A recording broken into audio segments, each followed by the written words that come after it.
Евгения Басова, танец ветра-сирока. Странное дело, думает девушка за соседним столиком, повернув голову от ноутбука.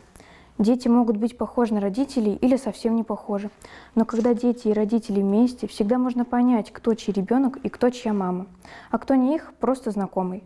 Леночка с мамой обе узколицые, угловатые. В креслах сидят развалясь, локти в стороны и в круглых глазах блаженство. Еще бы, думает девушка, им таким, сколько пирожных не съешь, не растолстеешь. Рядом с мамой, дочкой черноглазая девочка, пухлявая, выросшая из своего костюмчика и ножкам под столом тесно. Как ни сядь, все тебе неудобно, и мысли в голове об одном.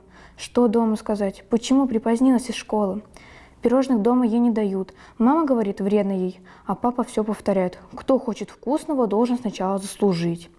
Катя как может старается быть интересной девочке с мамой, чтобы они видели, что не зря позвали ее в кафе. «Я стихи пишу», – сбиваясь, рассказывает она. «Хотите послушать? Я пишу, когда идет дождь.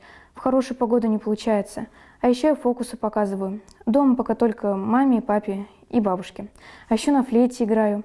Ей очень хочется быть не собой, а кем-то другим, кто понятия не имеет обо всех ее горестях. А учусь я так себе, не очень», – сообщает она чужой маме. Хотя та вовсе не спрашивает, как она учится. «Но дома меня ни капельки не ругают. Ей очень хочется, чтобы именно так и было. Учишься хоть как, а все равно тебя все любят».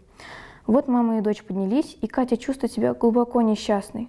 Она еще не успела почувствовать, как ей хорошо с этими людьми, которые не знают, как нелегко ей живется, и значит, можно сделать вид, что и сама про то не знаешь.